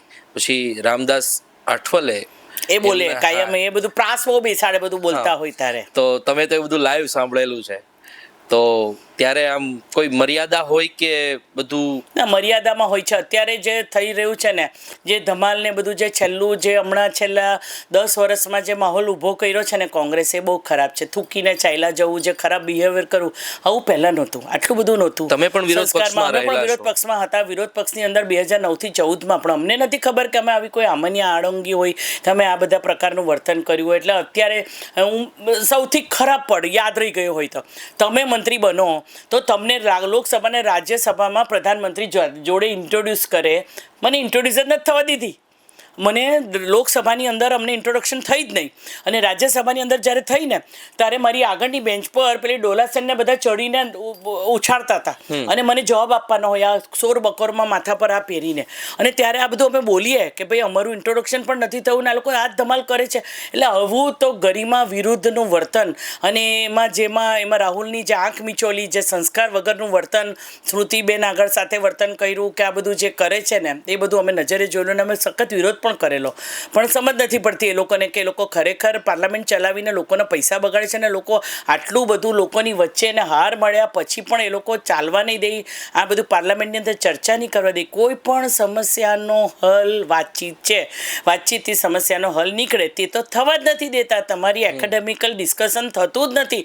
નવા કેટલા બધા લોકો કેટલું સરસ તૈયાર થઈને આવીને કેટલું બધું બોલે છે તે તમને સાંભળવાની તક જ નથી મળતી. ધારો કે છેલ્લા હતા તો સુષ્મા સ્વરાજ, અરુણ જેટલીજી બોલતા હતા કે નીતિન ગડકરી જ્યારે જવાબ આપતા હોય ત્યારે તમે જુઓ કેટલા આંકડાકીય માહિતી સાથે, ઇવન અશ્વિની વૈષ્ણવ બોલતા હોય છે, કેટલું સરસ બોલતા. નથી સાંભળવું કોઈને. ક્વેશ્ચન આન્સર, સવાલ જવાબ, 0 અવર્સ, બિલ પર ચર્ચા બધું થતું જ નથી. તો કોંગ્રેસમાં એવા કોઈ સિદ્ધાંતશીલ નેતા તે જોવાનું છે ને એ સવાલ એ તમારે યુવાનોએ કોંગ્રેસના નેતાઓને પૂછવું જોઈએ. તો એવું કહું છું કે તમે આ સવાલ એ લોકોને પૂછો કે ભાઈ તમે આ જુઓ જ કે નહીં કે તમારા નેતાઓએ આવું કર્યું જ કે નહીં. અમે પ્રણવ મુખર્જીને પણ જોયા છે, વિરોધ પક્ષના જ હતા પણ એક ગરિમા હતી એની. પણ અત્યારે જે આખું જે ધમાલ ને જે ભાષા ને જે લેંગ્વેજ ને જે વર્તન થાય છે ને એ મને તો નથી લાગતું કે સારું કહેવાય. એટલે આજના જનરેશને એમાંથી કંઈક શીખવું જોઈએ એમ. 2009માં પ્રથમ વખત જ્યારે દર્શનાબેનને સંસદ ભવનમાં જવાનું થયું, ટિકિટ આવી, એ માહોલ કેવો હતો અને ત્યારે કેટલો ઉત્સાહ હતો? દિલ્હી જોયું નહોતું, ઓકે, ક્યાં જવાનું, કેવી રીતે, કયા રસ્તે, પાર્લામેન્ટ જોઈ નહોતી. પણ એટલું ખબર કે અડવાણીજી મારા આદર્શ અને હું એની પાછળ મારું પાસ ને હું તો આગળ તૈયાર કરી દીધેલું. એટલે જેવા ગયા એની પાછળ જઈને બેસી ગઈ. પછી તમારો ABCD પ્રમાણે ટર્ન આવે એટલે તમારે શપથ કરવાની હોય. અમારો 3-1 વાગ્યાનો ટર્ન હતો અને અંદર ગઈ ને એટલે અંદર એમની પાછળ 4થી 5મી રોમાં બેઠી હતી. બધું જોયા કરીએ, ઓબ્ઝર્વ કરીએ કેવું થાય છે કેવું થાય. બીજે દિવસે ખબર જ નહીં કે લાઈવ ચાલે ને આપણે બગ્ગા મારતા અને આ બધું આમ તેમ જોતા દેખાઈએ છે. બીજે દિવસે ફોટોગ્રાફર તરીકે પહેલું કામ એ કર્યું કે કેટલા કેમેરા લાગ્યા છે અંદર બહાર, અને એ કેમેરા સીધા કેવું કે પેલું આમ સ્ટેપમાં બેઠેલા હોય ને એટલે અડવાણી દેખાય એટલે એની પાછળ જ હું દેખાવ એટલે ખ્યાલ આવી ગયો. પછી બીજે દિવસથી આ બધા સચેત થતા ગયા, અંદર જતા ગયા, જે શપથ લીધી, આ બધું કર્યું. એટલે મિશ્ર લાગણી હતી. ટિકિટ મળી અને ચૂંટણી લડી, કારણ કે એના પહેલાં હું ચૂંટણી લડી જ નથી. જિંદગીની પહેલી ચૂંટણી 2009માં જ લડી. હા. 2000માં લડી તો બિનહરીફ થઈ ગયેલી. હા. અને ત્યાર પછી હું બેંકની ચૂંટણી લડતી, તે હારી પણ જતી ને રડતી પણ બહુ. પણ આ વખતે તો પાર્ટીની ચૂંટણી હતી એટલે એમાં પાર્ટી હારે. ને બીજું કે ચૂંટણી પૈતા પછી 1 મહિનાનો સમયગાળો હતો, પછી બીજા ઇલેક્શન થાય. તેમાં તો બહુ બધા ઇન્ટરવ્યૂ ચાલે, એવું બધું પૂછવા આવે તમે શું કરો છો, તો રસોઈમાં હોઈએ, સાફસૂફી કરતા હોઈએ, એ સામાન્ય જીવન. એટલે પેલું ઊંઘ પણ નહીં આવે એવું નહીં. પછી પાર્ટી જીતશે ને આટલી મોટી પાર્ટી છે એટલે ડર પણ નહીં લાગે કે જીતશું કે નહીં. પણ ખૂબ સરસ માહોલ. એટલે એક અનુભવ બહુ રહ્યો. 2009 થી 14નો ડિફરન્સ એ કહેવાય કે તમારે pending issues of the state with central government, નરેન્દ્રભાઈ અમને માર્ગદર્શન આપતા. અમે એવા જ એકમાત્ર સ્ટેટ હતું કે જે લોકો પાસે પ્રશ્નો પૂછવા માટે કે માહિતી માટે એટલું બધું ભાથું હતું કે અમને અહીંયાથી આપે. આપણે કોઈ વાર વાત કરીએ ને અતિ ઉત્સાહમાં જઈને કે મિટિંગમાં આમ થયું એમ થયું, તો પછી નરેન્દ્રભાઈ ધીમેથી એવું કહે આપણને કે આપણે વિરોધ પક્ષમાં છીએ, આપણે એ લોકોને મદદ કરવા માટે નથી ગયા, આપણે આપણા પ્રશ્નોની રજૂઆત કરવાની છે. અમને આખું લિસ્ટ મળી જતું. અને એવું જરૂરી નથી કે હું આઈ એમ રિપ્રેઝેન્ટ ઓફ સુરત, તો સુરતના સવાલ પૂછો, ગુજરાતના પણ પૂછો. તમારે એની અમારી બહુ ફાઇન ટીમ બનાવેલી. ટીમ વર્ક જે કહીને કે ભાઈ રેલવેના પ્રશ્ન માટે તમારે આ 5-6 જણાએ ભેગા થવાનું, કૃષિ માટે આ 5-6 જણાએ ભેગા થવાનું. ત્યારના લીડરો પ્રમાણે હરીનભાઈ હતા, રૂપાલા સાહેબ હતા, રૂપાણીજી હતા, એ બધાના અમારા નાના ગ્રુપ બનાવેલા અને એમાં અમે રજૂઆતો કરતા. એટલે એ બધામાં અમને અધર છે અને પાર્લામેન્ટ છોડી દીધા છે, બીજા બધાને એવું નહીં થયું. હા, એવું થતું કે તમારે પરફોર્મ કરવા માટે તમારી કમ્પેરિઝન ઓલવેઝ જે લોકોના ઘરથી રાજનીતિમાં હોય એવી બહેનો સાથે થતી. ધારો કે ત્યારે પ્રિયા દત્ત હતી તો સુનિલ દત્ત એના બાપ હતા જ. હા, સુપ્રિયા સુલે તો એના ફાધર હતા જ. એટલે એવા બધા લોકો સાથે આપણે કમ્પેરિઝન કરવી પડે. તમે કોની જોડે કમ્પેરિઝન કરો છો? જ્યારે આપણે બધું જાતે કરવાનું હોય, જાતે સ્ટડી કરવાની, વાંચવાના, મુદ્દા લખવાના અને આ બધું ભાથું લેવાનું, તો શીખવા ખૂબ મળ્યું. એટલે 2009 થી 14 અમારો લર્નિંગ પીરિયડ રહ્યો અને પરફોર્મ કરવાનો રહ્યો. અને 14 પછી એ પરિણામ આવવા માંડ્યું કે ભાઈ સુરતના પ્રશ્નો લઈને કોઈ આવે તો પ્રશ્ન લઈને આવ્યા ને રજૂઆત કરવા ગયા તો સુરત પહોંચે મેયર તે પહેલાં તો આપણા બ્રિજ મંજૂર થઈ ગયા હોય. એટલે આ જે ઝડપ જોઈ, જેમ એરપોર્ટ કનેક્ટિવિટીની અંદર કે ફ્લાઇટ ઇઝ નોટ પ્રોફિટેબલ, એ જવાબ પ્રધાનમંત્રી કાર્યાલય પણ મળે. અને જ્યારે 3 કરોડની ડિપોઝિટ મુકાઈને ફ્લાઇટ ચાલુ થઈ તો એ જે આપણું ડેડિકેશન હતું કે સુરતના જરૂરી પોટેન્શિયલને લીધે લડવા માટે, જરૂરી માટે જે વસ્તુ શરૂ કરવું જોઈએ તેના માટેની એક જે કામ કરવાનું હતું. ખાસ કરીને કપરો કાળ અમારો જીએસટીનો પણ રહ્યો કે જીએસટી વખતે આખી એક આદત બદલવાની હતી, નોટબંધી હતી. આ બધા પીરિયડની અંદર લોકો સાથે ડીલ કરવું, એ લોકોના પ્રશ્નો લઈ જાય. અહીંયા તો હું તો 3 ઇન્ડસ્ટ્રીને રિપ્રેઝન્ટ કરતી, ડાયમંડ ઇન્ડસ્ટ્રી, ટેક્સટાઇલ ઇન્ડસ્ટ્રી, એના સિવાયના જરીના ઉદ્યોગ, જે જરી જરદોઝી જોડે કામ કરું છું.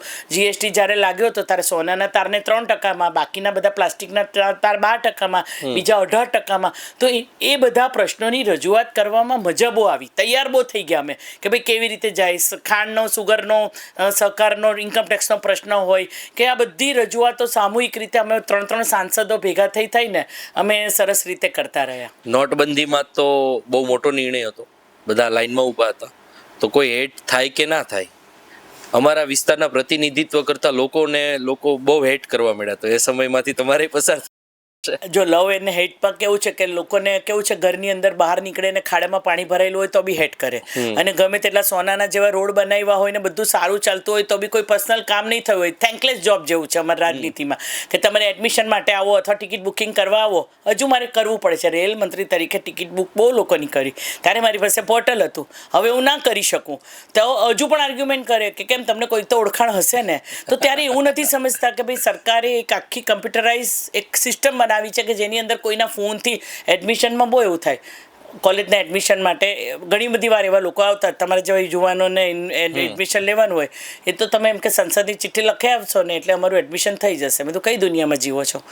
એજ્યુકેશનની અંદર સિસ્ટમમાં જે આખું જે સિસ્ટમમાં માર્કિંગ સિસ્ટમથી મેરિટ પર જે થઈ ગયું છે તે લોકોને મા બાપને ખબર જ નહીં હોય. મા બાપ બિચારા અમારી ઓફિસે ધક્કા ખાતા હોય.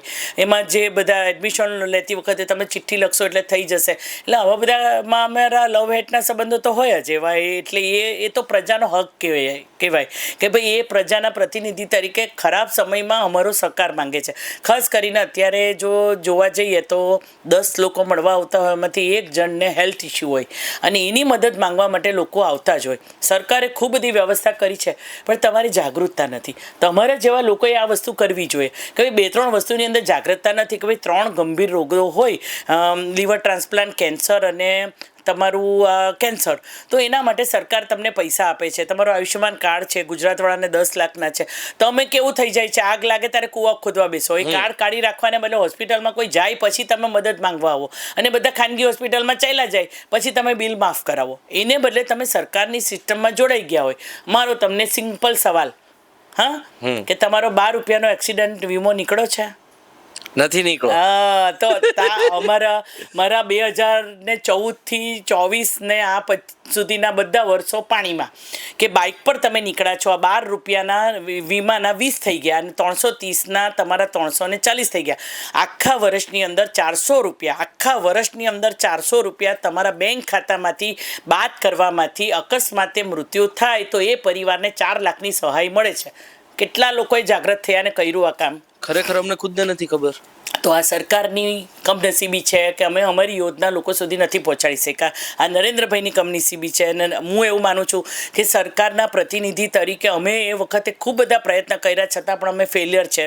આ ફેલિયર અમે બેન્કો સાથે ડિસ્કસ કર્યું. અત્યારે હું હમણાં મેનેજિંગ ડિરેક્ટર છું બેંકની અંદર. અમે લોકો ઘણી બધી જગ્યા પર વરાછા કોઓપરેટિવ ખૂબ સરસ કામ કરી રહી છે. તેમાં પણ એ લોકો આવું કરે છે કે 2 વ્યક્તિને જ્યારે કોઈ વાર અકસ્માતે મૃત્યુ થાય તો એક વ્યક્તિને 1 લાખ રૂપિયા મળે અને એક વ્યક્તિને 5 લાખ મળે. એટલે જેનો સભાસદ પહેલા બનેલો હોય ને એને 330 નહીં ભરેલા હોય એને 1 લાખ મળે, પણ જેને 330 ભરેલા હોય, તમે 3 હપ્તા ભરેલા હોય ને પણ ડેથ થાય તો એને 5 લાખ મળે. એટલે જ્યારે આવી ઘટના બનીને અમે એ જગ્યા પર જઈએ ને એ લોકો એમ કે હવે એનો પરિવાર કેવી રીતે ચાલશે, ત્યારે અમે આ પહેલો સવાલ કરીએ કે ભગવાનને પ્રાર્થના કે કોઈના ઘરમાં આવું ખરાબ નહીં બને. પણ તમે સરકારની યોજના જાણો તો ખરા, તારે પણ રિટાયર થવાનું છે ને. પેન્શન સ્કીમ છે સરકારની, નથી ખબર, જોડાયો જ નથી. જેટલી નાની ઉંમરે જોડાઈ જાય એટલી નાની ઉંમરે તમને લોકોને કે ભાઈ હું 60 વર્ષનો થઈશ તો મને મહિને મને 15,000 રૂપિયા જોઈએ છે, તો બહુ નાના નોમિનલ 100-125 રૂપિયા ભરવાના હોય છે, પણ નથી ભરતા લોકો. એટલે જે તમે અધર કન્ટ્રીની અંદર જેમ UK, અમેરિકાને બધાની જે વાત કરો છો તેના કરતાં આખી દુનિયાની સૌથી સારી યોજનાઓ ભારત સરકારની છે. પણ ભારત સરકારની યોજનાઓ લોકો એનો લાભ લેતા નથી. એ જે 12 રૂપિયાનું કહું છું ને, આપણે મંદિરમાં છે ને તો બી 10નો સિક્કો નાખીએ. તમને કોણ 12 રૂપિયામાં, કઈ ઇન્સ્યોરન્સ કંપની તમને 12 રૂપિયામાં 2 લાખનો એક્સિડન્ટ વીમો આપે? સરકારે કર્યું છે તમારે માટે. એ 12ના 20 થયા, 330 એટલે 365 દિવસ હોય તો રોજનો એક બી નથી થયો, એટલે 330 + 12 એટલે અમે 342 ભરાવતા. હમણાં કદાચ મને લાગે છે કે 380 થયા છે. 110% 400 તો છે જ નહીં. તો એ 400 રૂપિયા આખા વર્ષમાં તમારા એકાઉન્ટમાંથી કપાય. 12 રૂપિયા એટલે વર્ષનો રૂપિયો જ તમારે આટલા જ કપાવાના છે, મહિનાનો રૂપિયો. પણ આપણે જાગૃતતા નથી. અને છેલ્લે અમે એડ કરીએ છીએ તમારા જેવા સાંસદોથી લઈને લીડરશિપ કરતા લોકોને. હા, અમારી ભૂલ છે. 2009માં પ્રથમ વખત સાંસદ તરીકે તમે ઘડાઈ ગયા. 2014 સુધીમાં તો તમે ઘણું બધું શીખી લીધું. 2014માં નરેન્દ્ર મોદી સાહેબ સાથે કામ કરવાનો મોકો મળ્યો અને 2019 સુધીમાં એક ઘડાયેલા સાંસદ કે જેમને હવે સાંસદની બધી જ ખબર હતી, એમને એક મોટી જવાબદારી મળવાની હતી. એ મોટી જવાબદારી પહેલા એના કોઈ અણસાર હતા કે અચાનક જ તમને દેશના સૌથી મોટા આયોજન એટલે કે રેલવે અને ટેક્સટાઇલની જવાબદારી સોંપવામાં આવી? જરાક પણ અંદેશો નહીં. ખાલી એટલું કીધેલું કે પાર્ટીની અગત્યની બેઠક છે એટલે તમારે દિલ્હી હાજર રહેવાનું છે. એટલે હું દિલ્હી પહોંચી ગયેલી. કોઈ પણ પરિવારનો સભ્ય આમ પણ મારે ત્યાં દિલ્હી આવતા નથી એટલે ગયા. ટીવી ઉપર થોડી લાઈનો એવી જોવા મળી કે આવી રીતે પરિવર્તન થવાનું છે. પણ મને મારો પેલો સંગઠનનો જીવ હતો એટલે મને એમ કે કોઈ મહિલા મોરચાની અંદર કોઈ જવાબદારી સોંપશે. સવારે 9:30 વાગે સીધો ફોન આવ્યો કે તમે તમારો ગાડી નંબર લઈને તમે પ્રધાનમંત્રી કાર્યાલય પહોંચી જાઓ. ત્યારે પણ એવું જ હતું મનની અંદર કે કોઈ પણ જગ્યા પરની આવી જવાબદારીની અદલ બદલ થવાની છે. કેટલાક સંગઠનમાં જવાના છે અને કેટલાક સંગઠનમાંથી સત્તામાં આવવાના છે. સીધા 22 નંબરની ખુરશી પર બેસીને ફાઇલ જ હાથમાં આવી, પણ મંત્રાલય નહોતું. ફક્ત ફાઇલ એટલે કે તમારે શપથવિધિ કરવાની છે. અને નરેન્દ્રભાઈ ત્યારે તો કોવિડ વખત હતો એટલે દાઢીવાળા અને દરેક મંત્રીઓ સાથે ફોટો પડાવ્યો અને પછી એમણે જ્યારે મંત્રાલયની જવાબદારી સોંપી કે ભાઈ પહેલી વખત આવી રીતે જરદોશ એટલે ઓબીસી જ્ઞાતિને કારણે જે આખા દરજી સમાજને રિપ્રેઝેન્ટ કરીને ટેક્સટાઇલ મંત્રાલય મળવું એ પહેલી વખત થયું. એટલે મેં એવું કહ્યું પણ ખરું, એમને યાદ કરાવ્યું કે ભાઈ હું દેસાઈ સમાજની દીકરી છું. મને કહે કે આપણે ઓબીસી સમાજનું આ જ, અને એમણે પછી નીતિન ગડકરીને ને બધાને બોલાવીને ઇન્ટ્રોડ્યુસ કરાવ્યા કે ભાઈ આ સમાજમાંથી પહેલી વાર જાય છે, આ પ્રતિનિધિત્વ મળે છે. અને સાંજે શપથવિધિ હતી. 1:30 વાગ્યા સમાચાર મળ્યા પછી એવી કોઈ શક્યતા નહોતી કે એવી ચાર્ટર ફ્લાઇટ કરીને કોઈ મારા પરિવારના સભ્યને હું શપથવિધિમાં હાજર રાખું. એટલે સાંજે જ્યારે અમે લોકો રાષ્ટ્રપતિ ભવન ગયા ત્યારે હું એકલી મેમ્બર થઈને શપથવિધિ લીધા. મેં કોઈ એવું નવું કંઈ સાડી પહેરવી કે એવું કરવું એવું પણ કંઈ નહીં મગજમાં. ને જે હતું જે દિલ્હીમાંનું ને એ જ ગુજરાતી સાડી પહેરીને એક માહોલની અંદર અમે ગોઠવાઈ ગયા. ઘરે આવી એટલે સાંજ સુધીમાં રાતની ફ્લાઇટમાં બધા કાર્યકર્તા મિત્રો અને બધા જે હતા તે બધા મારે ઘરે દિલ્હી આવ્યા હરખ કરવા માટે. એમાં પરિવારના સભ્ય તો હતા જ નહીં. અને એમાંથી અમે બધાને જમવાની, કારણ કે એક સાથે 10-12 જણ આવે એટલે એની જમવાની વ્યવસ્થા ચાલતી હતી. ત્યારે ટીવી પરથી માધ્યમથી ખબર પડી કે મને આ બંને મંત્રાલય મળે છે. અને બીજે દિવસે સવારે હજુ તો રાતના પ્લાનિંગ કર્યું કે આપણે કાલે સવારે આપણે મુહૂર્ત જોડાવીને એવું તેવું કરીએ. એટલે તો સવારમાં ફોન આવી ગયો 9 વાગે કે 10 વાગે તમારે ચાર્જ લઈ લેવાનો છે. એટલે આપણે એમ કીધું કે ભાઈ મુહૂર્તે કે નહીં, કલ જો શપથવિધિ હો ગયા વહી મુહૂર્ત. અને સીધું એટલે મારા 9 વાગે મારા મોટા મંત્રીઓએ ચાર્જ લીધેલો અને મારે એના પછી લેવાનો. એટલે સીધી રેલવે મંત્રાલય અને રેલવે મંત્રાલયથી ટેક્સટાઇલ મંત્રાલય 2 કલાકની અંદર તો બધી ફાઇલો હાથમાં લઈને બેસીને કામ શરૂ. અને ત્યાર પછી એવું થયું કે ના ચાલો ને હવે પછી પાછું સુરત જઈશું ને આપણે બધાને પરિવારને મળીને બધા પાછા આવશું. અને એમાં ત્રીજી એક અમને માર્ગદર્શન મળી ગયું કે પાર્લામેન્ટનું સત્ર ચાલુ થવાનું છે અને એની અંદર તમારે જ બધી જવાબદારીઓ આવવાની છે, જવાબ આપવાની ને બધી. એટલે તમે મંત્રાલય સમજી લો, શીખી લો ને 1.5 મહિના સુધી તમારે દિલ્હી છોડવાનું થતું નથી. 1.5 મહિના સુધી એટલે ત્યાં સુધી પછી સુરત જ નહોતી આવી. ત્યાર પછી પરિવારના સભ્યોને એવું કહ્યું કે ભાઈ તમે લોકો આવો, મારથી તો મળાશે નહીં, કપડાં નથી. કારણ કે આટલો લાંબો વખત સુધી હું દિલ્હી રહી જ નહોતી. કારણ કે આપણે તો કેવું થાય કે સોમથી શુક્ર હોય ને શનિ રવિ તો સુરત આવતા હોઈએ અને એવી કોઈ તૈયારી કરીને પણ નહીં ગયેલી. એટલે ત્યાર પછી ધીમે ધીમે અમે ગયા અને 1.5 મહિના સુધી. અને પછી પણ એમણે જ્યારે 1.5 મહિના પછી દરેક મંત્રીઓ પોતાના પાછા હોમટાઉન ગયા તો એની સ્પેશિયલ ડિઝાઇન કરેલી કે એને પોતાના વિસ્તારમાં જતાં પહેલાં અગત્યના લોકો, અગત્યના જિલ્લાઓ કવર કરવાના, જેમાં મને કરમસદથી શરૂ થયેલું એટલે આખું સાઉથ ગુજરાત કવર કરવાનું હતું. એટલે વલ્લભભાઈના જન્મસ્થાનથી શરૂ કરીને મંદિર થતાં વડોદરા થઈને ભરૂચ થઈને વલસાડ ગઈ, બધેલી મોરારજીભાઈ દેસાઈના ગામ થઈને નીચેનો એરિયા કવર કરીને હું સુરત એન્ટ્રી થઈ 3 દિવસે. તમારું ઘરે સ્વાગત થયું. હા, અને તે પણ કેવું, સુરતમાં એન્ટ્રી થયા પછી પણ સુરતની અંદર સવારે બપોરે 3:30 વાગે એન્ટ્રી થઈ વરાછા રોડ પરથી અને ઘરે પહોંચતા લગભગ 9:30 થયા. ત્યાં સુધી એક પણ પરિવારના સભ્યને નહીં મળેલી. હું ત્યાં આગળ મારો દીકરો પીપી સવાણીમાં હતો એટલે તે મને નાકા પર મોટા વરાછાના પર દૂરથી આમ હાઈ કરતો હતો. એટલે મને આવીને હક કર્યું તો મીડિયાએ નોંધ લીધી. એવું જ બિલીમોરામાં મારો કઝિન બ્રધર હતો કે જેને મેં રાખડી બાંધીને રડી પડી કે ભાઈ અમારો પરિવારનો સભ્ય છે. તો એવું લખ્યું કાર્યકર્તાને મળીને દર્શનાબેન ઉત્સાહિત, પણ પરિવારના સભ્યોથી એવું દૂર. મારો ભાઈ પાણીની ભીત પર ઉભેલો હતો, તે દૂરથી મને જોઈને આંખમાં આંસુ સારે. એટલે પરિવારથી તો તમે દૂર થઈ જાઓ. કાર્યકર્તાઓ આપણા માટે ખૂબ મહત્ત્વના હોય, એ લોકોનો ઉત્સાહ હોય. પહેલી વખત સાઉથ ગુજરાતની અંદર ને પણ આટલા મંત્રાલય મળેલા એટલે હું આવતી હતી. અને પછી 7 વિધાનસભા કવર કરીને રાતના 9:30 વાગે મારે મળવાનું થયું બધાને. અમને તો એવું લાગતું હોય કે તમારા બધાની લાઈફ બહુ કૂલ હોય, તમે જ્યારે જાઓ ત્યારે પરિવારને મળી શકો. ના, પરિવારથી તો સૌથી કદાચ મોટો ભોગ અમે પરિવારનો જ લેતા હોઈએ. કારણ કે અંગત રીતે જે મહિલાઓ રાજનીતિમાં આવે છે તેના પતિ જે છેડોની જેમ જોડે હોય કે જે સરપંચ પતિ તરીકે ઓળખાય છે અને એ બધી સિસ્ટમ તો નરેન્દ્રભાઈને ગમતી જ નથી. એટલે મોટાભાગે કોઈ જગ્યા ઉપર પરિવારના સભ્યો હોતા નથી. મારા પરિવારમાં તો આમે એ લોકોને આદત નથી. કદાચ રાજનીતિના પ્રવેશ પછી 2014માં પહેલી વખત મારા પતિને કોઈએ પાર્ટીના લોકોએ જોયા કે ઓળખા પણ હશે. અને દીકરાઓ પણ બંને દૂર છે એટલે એ લોકોને પણ કોઈ રાજનીતિની અંદર કોઈ મળે મૂકે. કદાચ તમે આટલા વખતમાં કંઈ ખબર હોય તો કહો. નહીં, મેં તો પહેલી વાર તમારા દીકરાને આજે જોયા. 2 દીકરાઓ છે, તેમાંથી પણ એ લોકો એવું છે કે એ લોકો પોતપોતાના કામમાં બિઝનેસમાં એમાં છે અને બધાનો મોરલ સપોર્ટ રહે. રાજ્ય રેલવે મંત્રી અને ટેક્સટાઇલની જવાબદારી મળ્યા પછી દર્શનાબેન સામે કેવા પડકારો હતા, એક મહિલા તરીકે એ પડકારોનો સામનો કરવો એ પણ એક અઘરી બાબત હતી. એ કઈ રીતે શક્ય બન્યું? રેલવે મંત્રાલયમાં મમતા પછી કોઈ મહિલા એવા હોય એવું મને યાદ નથી. અને એક મોસીના કિડવાઈ કે એવું કંઈ થોડા સમય માટે હતા. એટલે કોઈ મંત્રી તરીકે એટલે સૌથી મોટું રેલવેની અંદર શું છે, ટેકનિકલ શબ્દ અને જે એન્જિનિયરિંગ. હું કોમર્સની સ્ટુડન્ટ અને ત્યાં બધું એ લોકોની ભાષામાં ABCD ચાલે. અને એની અંદર પણ મંત્રી ખૂબ સારા હતા. અશ્વિની વૈષ્ણવ જોડે માર્ગદર્શન મળ્યું, એમના વિઝન મળ્યા, નરેન્દ્રભાઈનું માર્ગદર્શન મળ્યું. અને એની અંદર જ્યાં કામ ચાલતું હતું ને, ધારો કે વંદે ભારતની કોચ ફેક્ટરી, જે તમે વંદે ભારત બેઠા છો એ કોચ ફેક્ટરી જોવા મળી. જે સૌથી દુનિયાનો સૌથી એશિયાનો મોટો બ્રિજ તેના પર જવાનું મળ્યું. ટનલની અંદર કેવી રીતે લેટેસ્ટ ટેકનોલોજીથી કામ થાય છે. બુલેટ ટ્રેનનું કેવી રીતે એના બોક્સ બને છે, આ બધું જે અહીંયા નવસારી પાસે ડેપો છે, આ બધું જ્યારે નજીકથી જોવા મળે ને ત્યારે બદલતું ભારત અને આપણું આત્મનિર્ભર ભારતનું સાચા અર્થમાં દર્શન થાય કે નવી પેઢી કેટલી સરસ તૈયાર થઈ રહી છે. જે ટેકનોલોજી આપણે લાવી રહ્યા છે એ ટેકનોલોજીને કારણે જે યુવાનો તૈયાર થાય છે, જે એન્જિનિયરિંગનું જેને કહેવાય ને ટેકનોલોજી પાસ ઓન થઈ રહી છે કે જે આપણા ભારતને ખૂબ ઉજ્જવળ દિશા તરફ આગળ લઈ જશે. અને રેલવેની અંદર તો એવું છે કે ફક્ત પેસેન્જર સર્વિસ નહીં, પણ જેમ આપણને કોવિડ કાળની અંદર જે ઓક્સિજનના ટેન્કરો ગયા તો ફ્રેડનો કોરિડોર કેવી રીતે આગળ સામાનના વહનથી કેવી રીતે થાય, દરેક પોર્ટ છે એટલે કે તમારા દરિયાઈ માર્ગને સાથે જોડવાનું એને ઇન્ટિગ્રેટેડ જે આખું મલ્ટી લેવલના કામો થયા કે ભાઈ રોડ બી જોડાઈ જવો જોઈએ, રેલવે ટ્રેક બી જોડાઈ જવો જોઈએ, પાણીના માર્ગે પણ જોડાઈ જવું પડે, આવું બધું પહેલાં શક્ય નહોતું.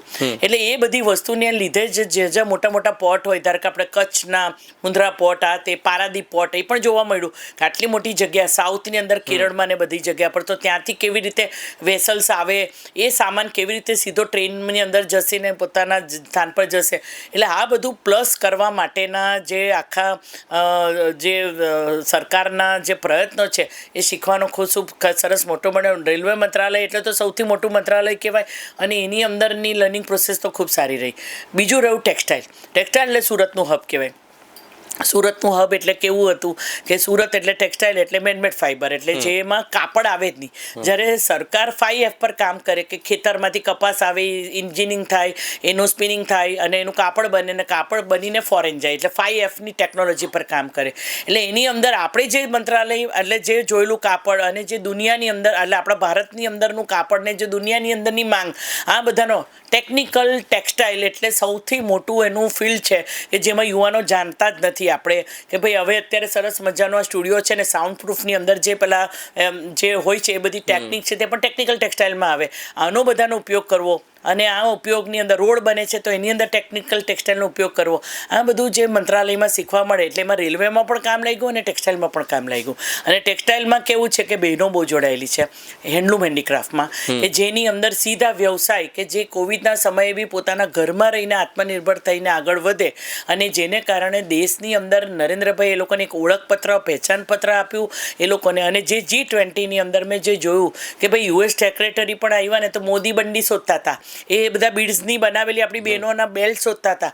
એટલે એ બધાની ખૂબ મોટી ડિમાન્ડ છે અને એને કારણે જ હેન્ડલૂમ હેન્ડીક્રાફ્ટને એક અલગ એના પર લઈ જવા માટે જે ટેક્સટાઇલને લગતી પણ પોલિસીઓ જે સરકારે જાહેર કરી કે પહેલાં કેવું હતું કે મશીનરી કે એના બધા માટે તમને પૈસા આપી દેતા અને એમાંથી ખૂબ બધું ગેરવહીવટ થતો. હવે કેવું કે તમને પ્રોડક્શન PLI સ્કીમ એટલે પ્રોડક્શન ઇન્ટેન્સિવ સ્કીમ, એટલે તમે કરો અને પછી એને વેચો, એના પર તમને સરકાર ફાયદો આપે. એટલે સરકારે એની બેઝિક વિચારધારા બદલીને નવા પરિણામ તરફ જે આપણને આગળ લઈ ગયા છે તે ખૂબ સારા પરિણામ આપશે. હમણાં તમે જોયું છે કે 3 દિવસ પહેલાં જે આપણી આચારસંહિતા જે લો કે એને કેટલું મોટું સ્વરૂપ બદલાયું કે ભાઈ પહેલાં દંડાત્મક કે આપણને અંગ્રેજો શાસિત કરતા એટલે આપણને દંડ મળે એવી પ્રક્રિયા, હવે કેવું કે ગુનો થાય જ નહીં એવી પ્રક્રિયા તરફ સમાજ આગળ વધી રહ્યો છે. એટલે વિચારના જે ફેરફાર થયા છે ને એ બહુ સરસ છે. મેં એવું પણ સાંભળ્યું છે કે હેન્ડલૂમ હેન્ડીક્રાફ્ટ જે છે એમાં દર્શનાબેન પર્સનલી ધ્યાન આપી ઘણા બધા મહિલાઓને પણ તૈયાર કરી રહ્યા છે, તો એ વસ્તુ શું છે? એ સુરતનો જે જરદોઝી જે કહેવાય કે જરી જે ઓરિજિનલ બનતી જે 84 બંદરના વાવટા ફરકતા જેમ 90% હીરા સુરતમાં તૈયાર થાય છે તેવી રીતે જરી પણ સુરત જ બને છે. સૌરાષ્ટ્રના તમે જોયા હશે તો જરી કેટલા પ્રકારની, એવું સવાલ પૂછું તો સૌરાષ્ટ્રના યુવાનો 150 પ્રકારની જરી બનાવે છે, પ્લાસ્ટિક જરી. એની સાથે ચાંદીના તારવાળી, સોનાના તારવાળી અને એને પણ GI મળેલું છે. GI એટલે જીઓગ્રાફિકલ આઈડેન્ટિફિકેશન કે જેને લીધે ભગવાનના વાઘા કે જે ભારે કપડાં તૈયાર થાય કે વર્ષો સુધી કાળા ના પડે, તો એ બધાની અંદર સામાન્ય રીતે આ કળાની અંદર મુસ્લિમ પરિવારો હતા. મુસ્લિમ પરિવારો પણ આપણા ભાઈ છે, પણ હવે જ્યારે આ વ્યવસાયમાં બહેનો પણ ઘર બેઠા કોઈ કામ કરવા હોય તો સરકારની એવી સ્કીમ છે કે ગુરુ શિષ્ય પરંપરા કે સમર ટ્રેનિંગની અંદર મેં લગભગ 150 છોકરીઓ કતારગામથી તૈયાર કરી છે. અત્યારે હવે બીજી હું 1000 છોકરી તૈયાર કરીશ કે જેના હાથમાં સોય દોરો પણ પકડતા આવડતા નહીં હોય, જરી જરદોઝીનું કામ કરે, પોતાના ઘર બેઠા કામ કરીને પગભર થાય. એટલે હેન્ડલૂમ, હેન્ડીક્રાફ્ટ, સિલ્કમાં એવું કહી શકાય કે જે કોકુન હતા જે આપણે ત્યાંના લોકો ખાતા હતા એને બદલે જાપાન પછી આપણે સેકન્ડ લાર્જેસ્ટ એક્સપોર્ટર બની શકીએ એટલું પોટેન્શિયલ ભારત પાસે છે. હવે આ તો લોકોના સવાલો હતા. હવે મારે અમુક બેન તમને સવાલ કરવા છે. હવે એ મારા પોતાના સવાલો છે. જેવી રીતે મને ખબર છે કે તમે કેપી કોમર્સ કોલેજની અંદરથી તમારી કોલેજનું ગ્રેજ્યુએશન પતાવ્યું છે. મેં એમટીબી આર્ટ્સ કોલેજમાં મારું ગ્રેજ્યુએશન કર્યું છે. તો એક વસ્તુ કોમન છે, એ છે સ્કેટની ગલી. અમારા સમયની સ્કેટની ગલી બહુ મોડર્ન છે. ત્યાં મેગી ખવાય છે, ત્યાં મોમોઝ ખવાય છે. તમારા સમયની સ્કેટની ગલી કેવી હતી? અમારા સમયે સ્કેટની ગલી ઓછી હતી અને રોડ વધારે હતો. સામે અચ્છા. ચોપાટી હતી, એટલે બાઉભાઈની ભેળ હતી, એમટીબીની કચોરી હતી, અને એની સાથે સાથે સ્કૂટર પર અમે ડાયરેક્ટ એન્ટ્રી કરતા. કદાચ તે જમાનામાં ગિયરવાળા સ્કૂટરની એન્ટ્રી અમે ઓછી અમારા હોય. ઘરના પરિવારની છોકરીઓ જ કરતી હતી. એટલે પ્રવૃત્તિઓ તો તે ટાઈમે પણ બધા કરતા, અને ખાણીપીણીની અંદર ખૂબ ઓછું હતું. પણ જે આટલી ભરેલી હતી એને બદલે પણ છોકરા છોકરીઓ આ ભેળ કે ચોપાટીની મજા લેતા, જે ચોપાટી કે ગાર્ડનની મજા હવે નથી. એમ સ્કેટની ગલી મોટી થઈ ગઈ છે. કદાચ હવે કાકીની ભાજીથી ઓળખાતી હતી, હવે મોમોઝ ને હવે તમારા નૂડલ્સ તરફ તમે વળ્યા હવે છો. એવું છે. રાજુની મેગી ને એ બધાથી બધા ઓળખાય થઈ છે. ગયા છો તમે, મંચુરિયન પર આવી ગયા હા. તમે લોકો. એ કોલેજ લાઈફ કેવી હતી?